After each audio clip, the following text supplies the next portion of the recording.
La Méditerranée, c'est un problème ou une opportunité? Est-ce qu'on doit passer du bilatéralisme au multilatéralisme agricole? Est-ce que l'agriculture peut jouer un rôle dans le développement des pays? Alors, faire ressortir toutes ces réponses, ça relève en fait du futur, des grandes opportunités. La Méditerranée, en ce moment, représente une opportunité, ce n'est pas un problème, même si il faut considérer qu'on a pénurie d'eau, des ressources, des terres, des eaux, et les sociétés rurales bougent parce que le monde a changé.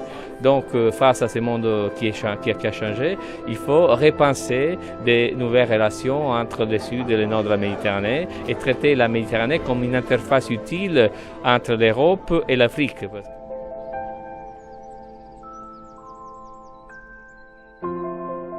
La sécurité alimentaire en Méditerranée est un enjeu fondamental pour la stabilité de la région, comme tout le monde le sait.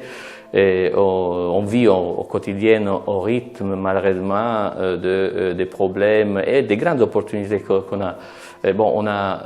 C'est une région où il y a une forte dépendance alimentaire, c'est une des plus fortes au monde, une pression démographique très élevée, donc explosion de la demande alimentaire, une pression migratoire des réfugiés.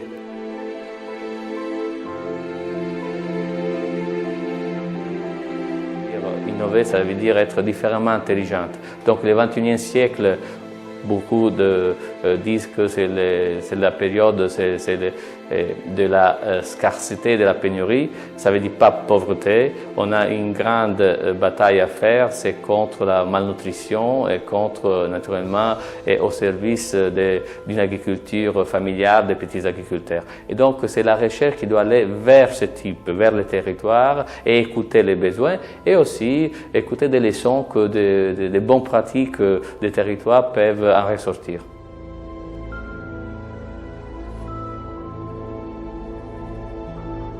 Un autre thème que nous sommes en train d'aborder en ce moment, c'est, on parle beaucoup de gaspillage de ressources, gaspillage alimentaire.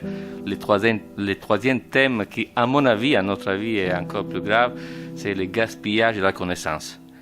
On ne peut pas se permettre de gaspiller la connaissance de nos jeunes. Il faut l'orienter vers les besoins.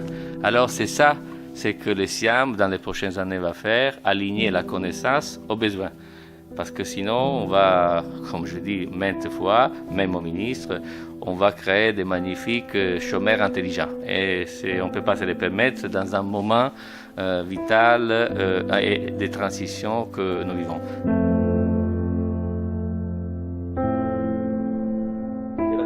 Des savoirs qui fait que notre passé puisse, le long des années, transférer aux nouvelles générations et qui fait que, même avec les guerres, même avec la violence, nos étudiants qui toujours sont venus de zones difficiles en guerre ont parlé un unique langage, le langage de la paix.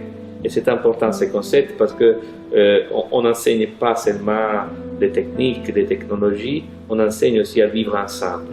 Alors, en amont, on essaye, notre organisation, notre institut essaie de rassembler ce que le monde divise, unire ciò che il mondo divide. Et ça, c'est un concept base de notre philosophie, de notre approche, de notre méthode.